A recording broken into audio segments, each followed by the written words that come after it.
Nah, sampai hari ini ya, pemberitaan itu sudah beredar, tapi tidak ada satu pun media yang datang yang memberitakan itu mengkonfirmasi kepada saya hal tersebut tentang pemberitaan itu. Sesuai mekanisme undang-undang pers, ya saya kan punya hak melaporkan ke Dewan Pers terhadap media-media tersebut.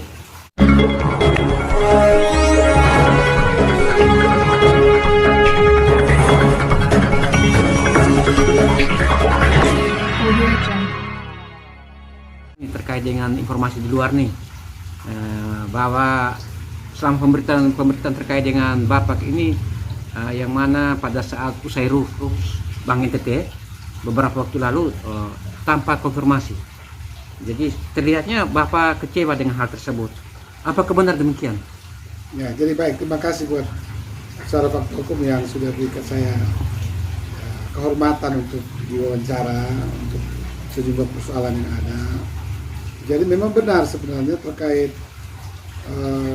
pemberitaan media yang menyampaikan hasil RUPS di Bank NTT yang sempat menyebut nama saya ya, dalam beberapa soal baik terkait pemberhentian saya sebagai utama, dan kemudian ada surat tanggapan hasil pemeriksaan BPK yang saya tandatangani. Itu kan tidak ada konfirmasi ke saya tentang hal tersebut ya, artinya bahwa saya tidak diberi hak jawab sebenarnya sesuai dengan ketentuan undang-undang pers. Seharusnya kan ya teman-teman media kan lebih tahu lah itu undang-undang itu seperti apa. Ketika memberitakan sesuatu yang menyangkut orang, apalagi sudah orang, kan harus wajib mengkonfirmasi supaya ada hak jawab mereka sehingga ada pemberitaan yang berimbang. Nah, sampai hari ini ya, pemberitaan itu sudah beredar, tapi tidak ada satu pun media yang datang yang memberitakan itu mengkonfirmasi kepada saya hal tersebut tentang pemberitaan itu. Ya, bahkan saya sendiri mengambil inisiatif sendiri kan, ya seperti yang sudah fakta hukum, suara hukum mewawancarai saya waktu itu.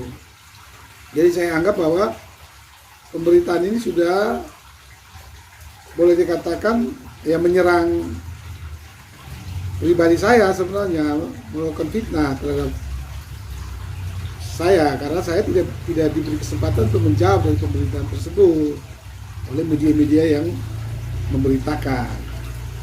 Ya, mungkin seperti itu. Bapak bisa menjelaskan terkait dengan penjelasan media seperti apa? Jadi di situ kan media menulis dan kalau tidak saya baca itu bahwa saya diberhentikan tidak cakap. Ya. Kemudian saya menyetujui itu MTN sesuai dengan surat yang saya tanggapan serta tantangan tersebut. Kan sesungguhnya kan tidak seperti itu. Itu kan sebelah pihak. Itu yang sudah saya jelaskan di surat kemarin, bahwa cakap tidak cakap itu kan prinsipnya kan yang menilai itu kan otoritas jasa keuangan. Itu yang pertama, sehingga saya pun jadi dirut itu kan akibat dianggap cakap oleh otoritas jasa keuangan melalui fit and proper test kan begitu ya, dari kepala divisi langsung jadi dirut itu kan hasil fit and proper test, sehingga RUPS melantik saya, mengesahkan saya jadi dirut. Terus ada statement bilang tidak cakap, itu dari mana sampai bilang saya tidak cakap? Kan sesuai OJK kan harus OJK yang memberikan rekomendasi tersebut. Ya kan itu seperti itu. Terkait dengan permasalahan ini, langkah apa selanjutnya yang hendak Bapak lakukan? Jadi langkah yang saya ambil ya sesuai mekanisme undang-undang pers, ya saya kan punya hak melaporkan ke Dewan Pers terhadap media-media tersebut ya supaya ditertibkan Dan lain kali ketika melakukan pemberitaan harus seimbang, menggunakan tata cara yang diatur dalam undang-undang pers gitu. Ini kapan rencana Bapak untuk melaporkan media-media tersebut? Ya secepatnya ini, jadi kita akan siapkan dokumennya, kita siapkan media-media yang memberitakan tidak konfirmasi. Saya lagi cek satu persatu media dulu, ya, media-media mana yang tidak konfirmasi ke saya. Memang sudah ada listnya di saya juga, hanya mungkin saya belum beritakan itu dulu, nanti setelah ini.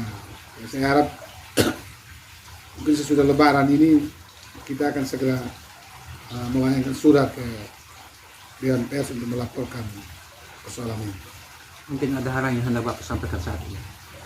Jadi pandangan saya bahwa terima kasih buat media pers yang begitu antusias memberikan perhatian terhadap persoalan-persoalan yang terjadi yang berhubungan dengan saya, ya, dalam kasus pemberhentian dan lainnya.